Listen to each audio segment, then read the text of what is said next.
So as Jacob's well, we've been talking a lot about gratitude lately. And when I think of gratitude, there's one phrase that I keep hearing over and over again, and it goes like this. It's not happy people who are grateful, but grateful people who are happy.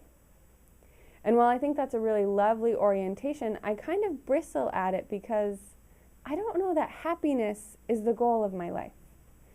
When I am just trying to get to a consistently positive emotional state, that feels really frustrating and hard. And I think the goal of our lives is something much more than just happiness, because sadness or melancholy can be really real and really important. And I think gratitude is a part of that also. And so I would like us to think about the goal of our life being something different than just happiness.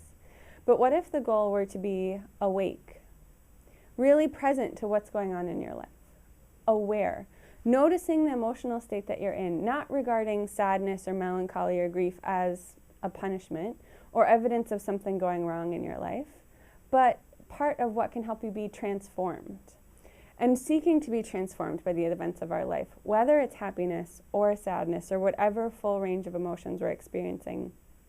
And what if we wanted to be connected, to use whatever experiences our lives are bringing us, to be in relationship with other people, when our goal is to be awake, aware, transformed, and connected? There's room for gratitude, and gratitude brings us to that place, but it also lets us have a full range of life experiences and to see them as really meaningful. And when we're awake and aware, we can be transformed and connected, and that's a much richer way to be grateful for life instead of just seeking to be happy all the time.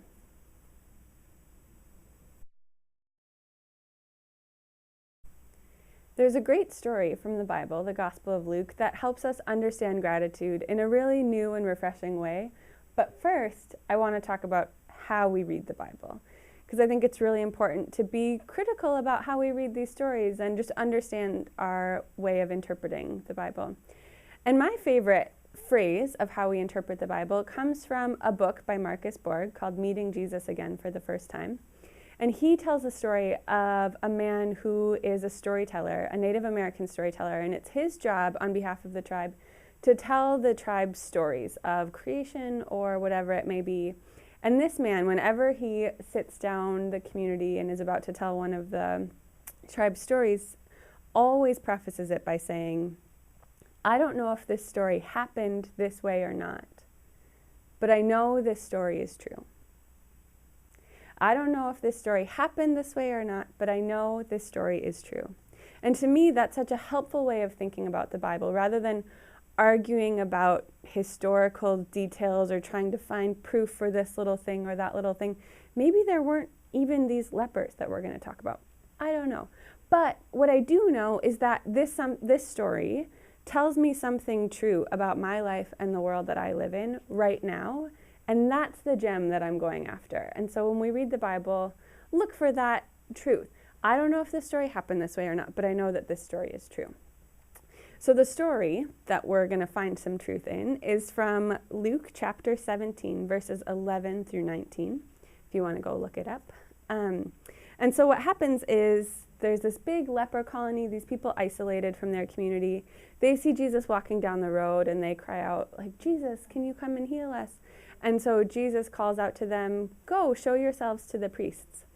And on their way to showing themselves to the priest, these 10 lepers that called out were all healed of their leprosy.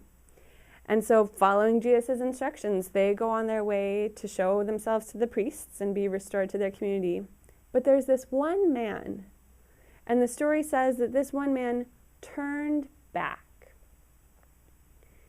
And you can tell there's more of the story coming, but I want us to linger in this moment because to me, this is so revolutionary.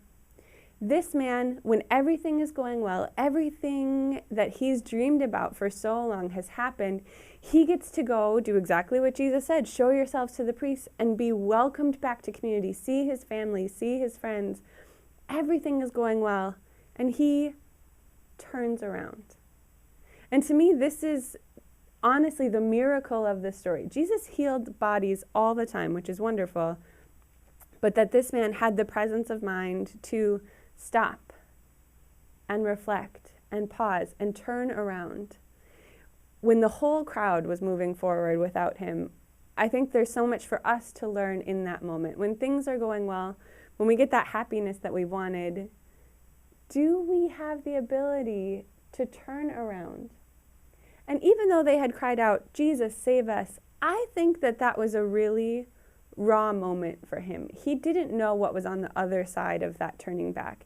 He didn't think, "Oh, I better send a thank you note for that gift that I just got." This wasn't good manners. This wasn't full of any kind of expectations on his part of, "Oh, if I do this, this will happen," or "I should do this." It was just, wow, this is big. And I want to take a moment to just look at where this came from and really appreciate this in my life. And there was something already at work in him that made him peel off from the group. Something about his commitment to his life was different. He was more interested in being transformed by his life and connected in his life rather than being committed to happiness. So there was already a seed that had been planted in him, but he took the time to turn around and marvel and explore and really look at this that I think is inspiring and so important in this story. And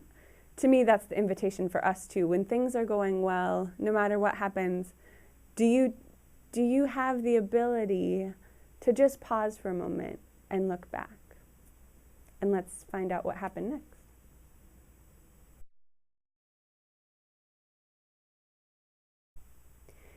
So in Luke chapter 17, there are 10 lepers. Jesus is walking down the road, and he hears these 10 lepers cry out, "Jesus, heal us." And so he says, "Go show yourselves to the priests."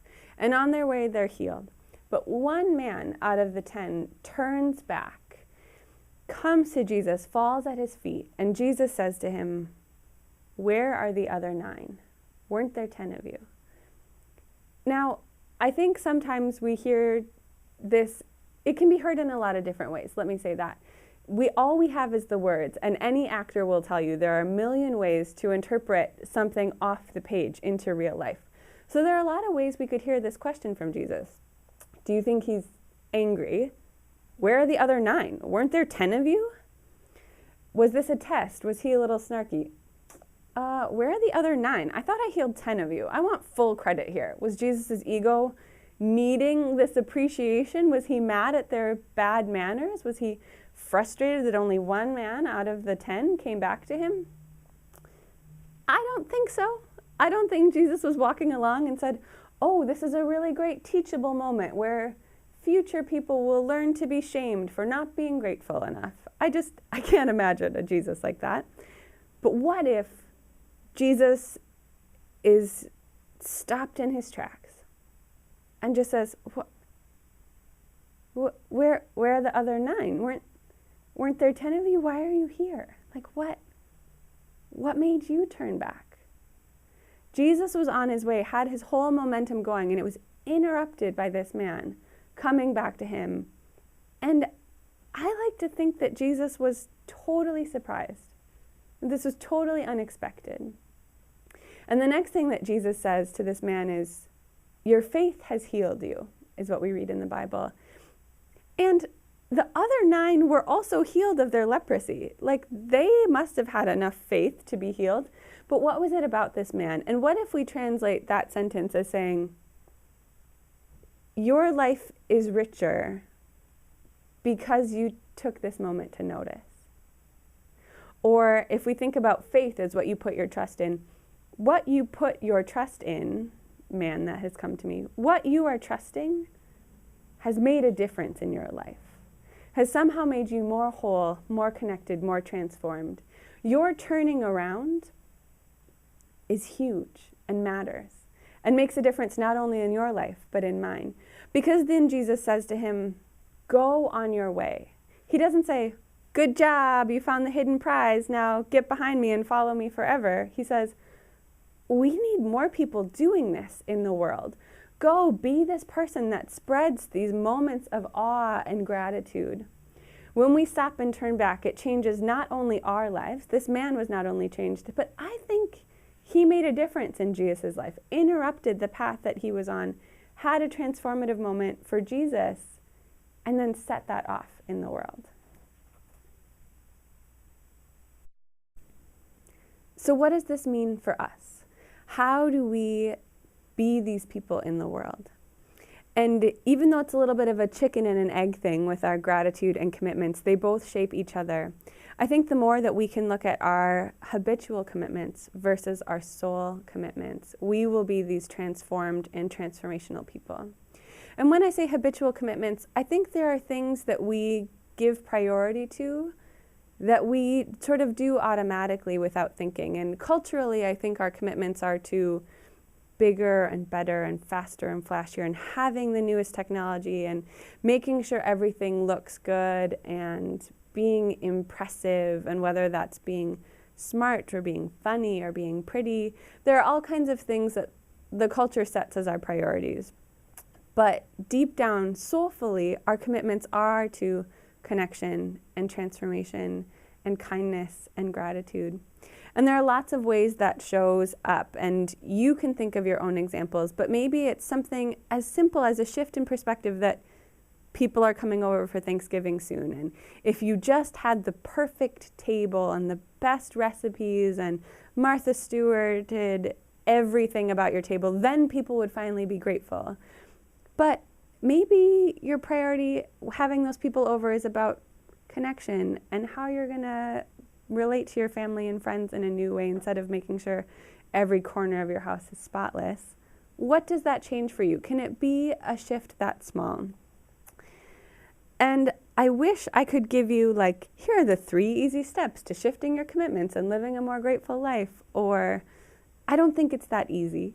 And I don't think people aren't grateful because they don't agree with it. Talking about gratitude is kind of silly because it's not something you need to be intellectually convinced of. Well, I was going to be more grateful, but I didn't want to. But then I heard this great message and I decided, oh, okay, you've convinced me I should try it.